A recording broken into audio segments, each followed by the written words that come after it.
Halo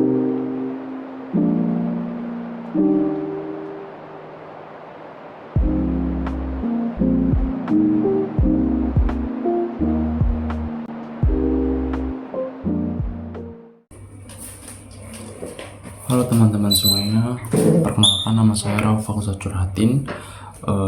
Saya dari jurusan Pendidikan Geografi Rampel B dengan NIM 25030300079.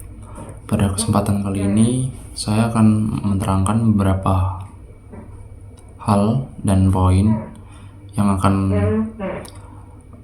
saya implementasikan terkait pengantar ilmu pendidikan, makhluk sosial dan berpendidikan, asas ilmu pendidikan, etika dalam profesi pendidikan, dan filsafat pendidikan, serta moral pendidikan.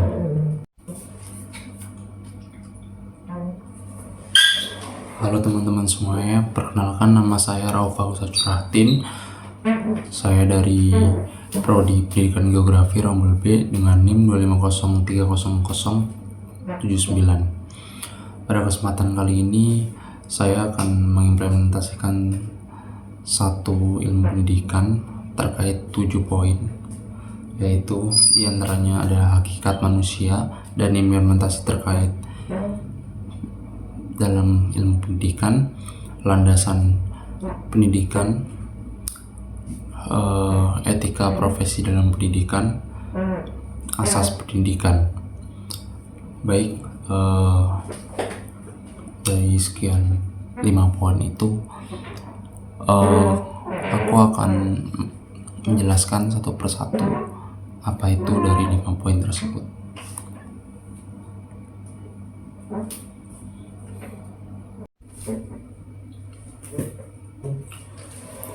Halo teman-teman semuanya, perkenalkan nama saya Rauf Fakusat Curhatin. Saya dari Prodi Pendidikan Geografi Rampel B dengan NIM 25030300079. Pada kesempatan kali ini, aku akan mengimplementasikan sebuah ilmu pendidikan terkait 5 aspek ilmu pendidikan. Di antaranya ada hakikat manusia dan implikasi terhadap ilmu pendidikan. Yang kedua ada landasan ilmu pendidikan. Yang ketiga ada etika profesi pendidikan. Yang keempat ada asas ilmu pendidikan. Dan yang kelima ada hakikat dari ilmu pendidikan itu sendiri. Baik, sebelum itu aku akan mengenalin diri kalian semua, diri aku sebagai mahasiswa baru. Baik, kita masuk kepada poin yang pertama, yaitu hakikat manusia di dalam ilmu pendidikan. Manusia merupakan makhluk sosial yang berinteraksi satu sama lain. Yang ada dalam diri manusia tidak ada dalam makhluk lain. Ciri-ciri ini menjadikan salah satu keistimewaan bagi manusia itu sendiri, karena manusia mempunyai akal untuk bisa berpikir dan berinteraksi. Ada 4 dimensi manusia yang dimilikinya. Di antaranya manusia sebagai makhluk sosial, manusia sebagai individu, manusia sebagai aspek utama, manusia sebagai makhluk spiritual, dan manusia berlogika. Dari 5 aspek tersebut, kita bisa disimpulkan bahwa hakikat manusia sangat berpengaruh dalam suatu ilmu pendidikan, karena dengan pendidikan manusia sebagai tonggak utama untuk menjadikan ilmu itu sendiri untuk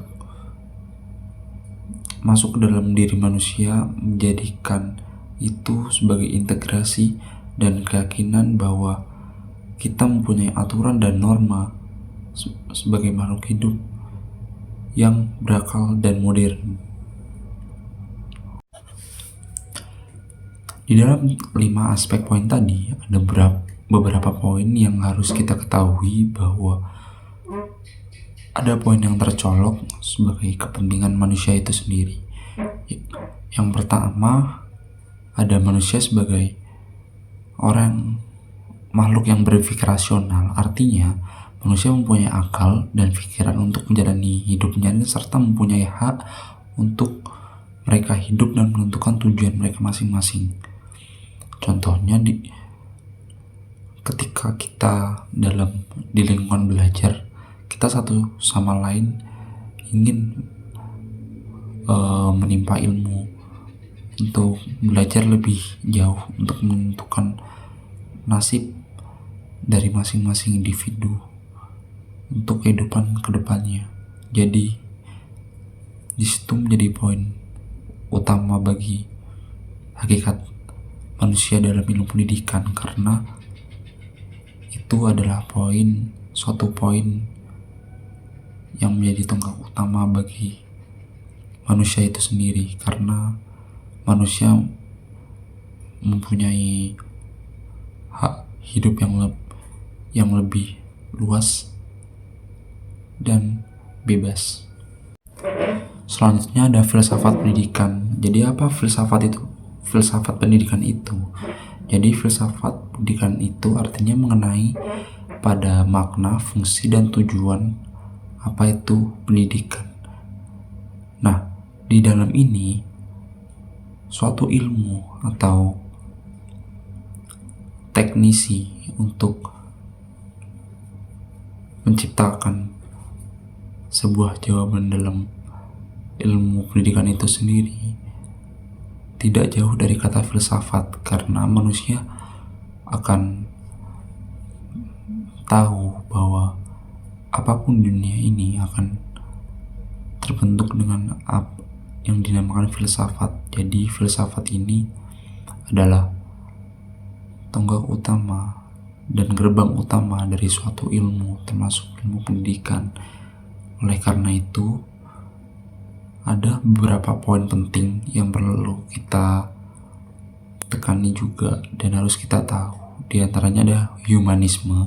Jadi humanisme itu adalah suatu bentuk interaksi manusia antar manusia untuk menciptakan masa depan yang baru di era modern. Tentunya dengan kata filsafat ini, manusia bisa terbentuk hingga abad ini dan abad sekarang, tentu di masa depan. Karena jika kita bandingkan dari abad-abad sebelumnya, manusia akan berevolusi dari beberapa poin, dan kita berada di poin 5.0. Itu adalah merupakan revolusi manusia terhadap peradaban lama ke modern. Jadi dengan filsafat ini kita bisa membandingkan dari beberapa manusia modern dan zaman dahulu untuk bisa membandingkan antara interaksi kita dan yang lain. Selanjutnya ada landasan pendidikan. Jadi landasan pendidikan merupakan arah utama pendidikan suatu individu untuk meningkatkan kualitas dari individu tersebut. Khususnya landasan ini terpacu di negara Indonesia ini. Pada poin ini, Indonesia terbagi menjadi beberapa hal utama yang menghalangi untuk melandaskan pendidikan ini sebagai tonggak utama dari suatu kehidupan bangsa. Karena Indonesia merupakan negara hukum yang harus dipatuhi, dan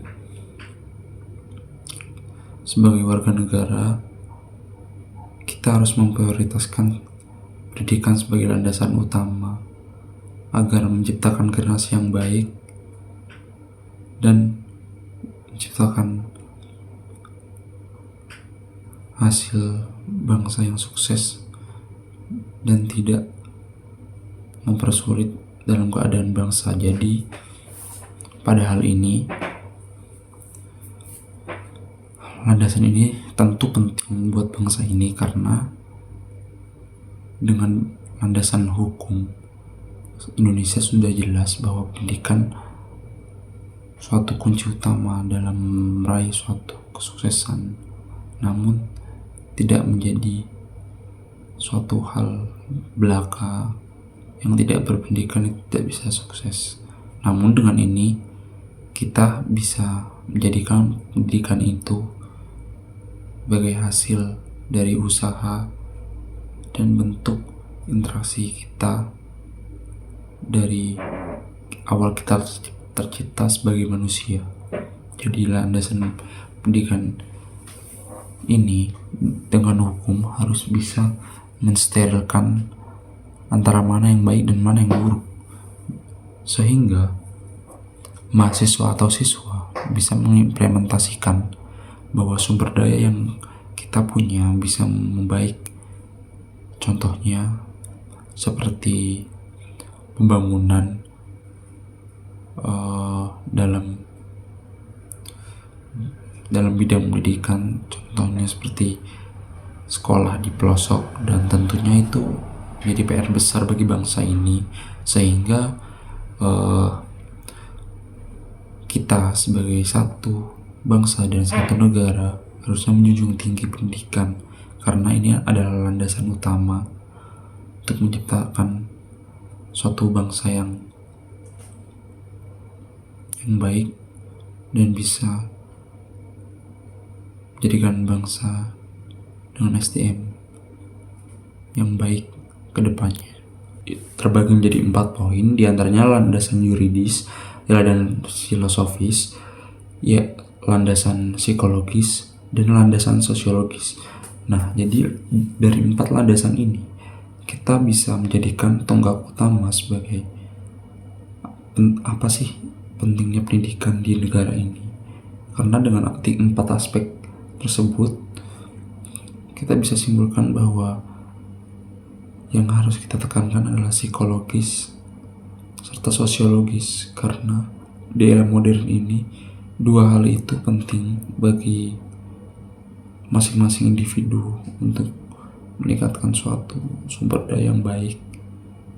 Di antaranya ada sosiologis dan psikologis, dan sosiologis ini adalah sebuah bentuk interaksi dari antara individu, sedangkan psikologis adalah keyakinan diri kita untuk meyakinkan lingkungan kita atau hal sekitar kita itu baik atau enggak. Itu bisa dipilih dari psikologis, dari landasan psikologis. Jadi kita dapat simpulkan bahwa 2 hal itu bisa menjadi contoh landasan yang perlu ditekankan di zaman modern ini. Tentunya banyak siswa maupun mahasiswa mendapatkan kasus yang tidak semestinya mereka dapat, dan mereka berhak atas hak yang sudah mereka dapatkan.